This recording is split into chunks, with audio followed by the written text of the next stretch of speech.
In the pastoral homelands of my country, Mongolia, lies our crown jewels. No, they're not diamonds, they're not emeralds, and they're not rubies, but they're almost just as valuable. They're cows, camels, horses, goats, and our sheep. These represent what our country have gone through, how we live our life, and our culture. But when we call them jewels, did we curse them? Did we compare them to something that is rare in our environments and cause it to be rare in our modern day now? Climate change has increased the weather phenomenons of the Zuds, which is an increasingly heavy winter that followed a dry summer.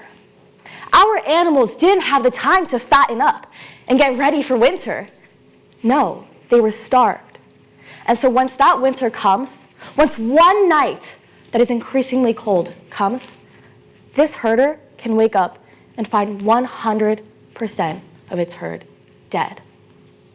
But I'm not here to talk to you guys about the impacts of climate change, which we all know. I'm not here to remind you all that in 7 years, according to Fraser Institute, we will be experiencing the worst impacts of climate change. And I'm not here to remind you about the floods that happened last year in Nigeria, where more than 1.2 million people were displaced. No. I'm here to reveal that we already have the solutions to climate change. In the mountainous regions of India lie a community where they've created the strongest bridges, not with metal, not with Iron Man's suit, and not with magic, but with nature. They've used the living tree branches and the roots to braid them together and create the strongest bridge structures that coexist with nature, not against it.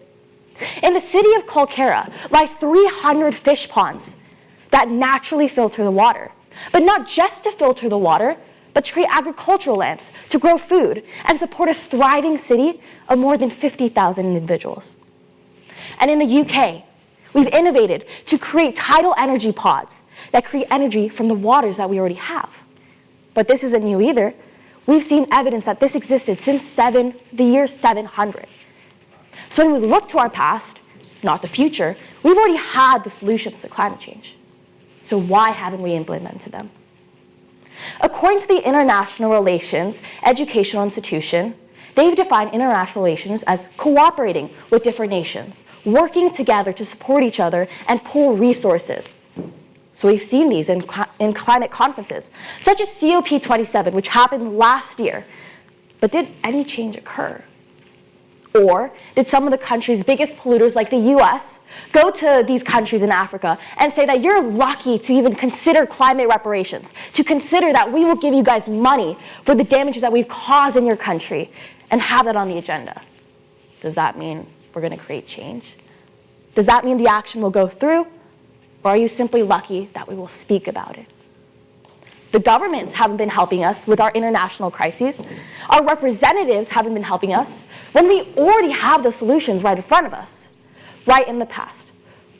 So we will wait, and we will wait, and we will wait, and we will wait, when we will wait for these governments to create a change. But we have forgotten. We have forgotten that we are part of the government.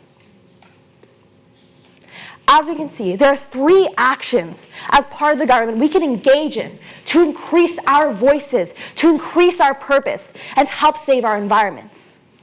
Number 1, we can increase civic learning. We can go to our youth, we can go to our education, we can go to our children and talk to them on how they can represent their country, how they can be a part of their government. You don't need to have a political science degree.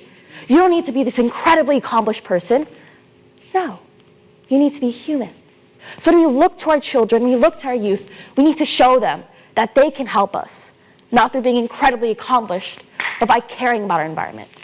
We can go to the women and show that they are part of the climate change, where in developing nations, 43% of the workforce in the agricultural sector are supporting the agriculture. But if we were to give to them the same resources of men, we'd be able to increase their yields by 30%. And this decreases world hunger by 17%. And finally, we can look all together as a community and use our voices. go through peaceful protests, share our stories, and work together to bring together what truly matters. Because climate change is not solved by going to the future, but by going to the past, our cultures and our stories and our ethnicities. And there's no one better to represent it than us. Thank you.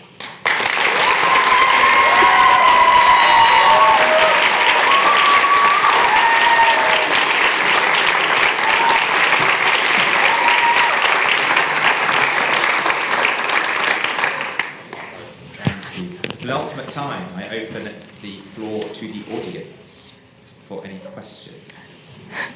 We have some young hands up on the left. Excited to hear this question. I'm excited too. He's got his paper, he's got notes.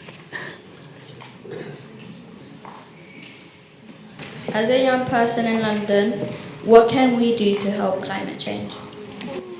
That's an excellent question.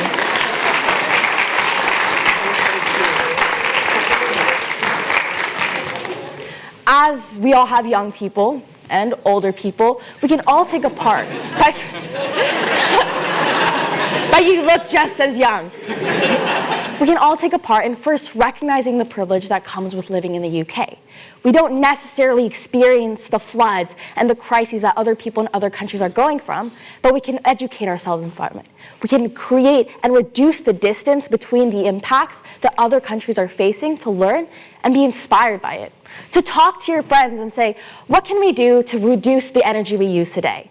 Whether it's taking the bus or whether it's going on a walk through the beautiful parks I've experienced, these small changes in our daily environments through all of your friends and all these schools can really make a big difference to connect with the cultures across the world that are using and experiencing the impacts of climate change.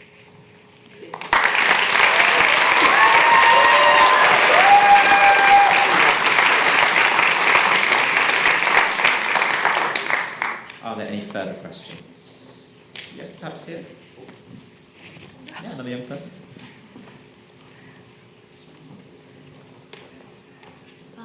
Hi.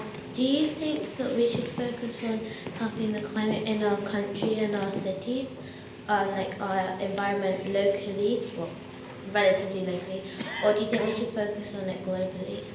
I think looking at it relatively locally is going to make such a big difference when we expand it to this international or this global level. Because obviously it's hard to reach these other countries and say, I'm going to fix climate change in America today. No, it's rather hard to do that for Mongolia. But it's easier to connect with people and your community when you do it locally. And so by taking part of small changes, that can even influence these other local communities around you to say that, oh, this community or this school has been doing something really great to reduce the amount of trash that they have at school. So maybe we can implement that in our school, which means that we don't have to do this big action to solve it, but our smaller actions will influence these bigger actions so we can achieve that international and global effect.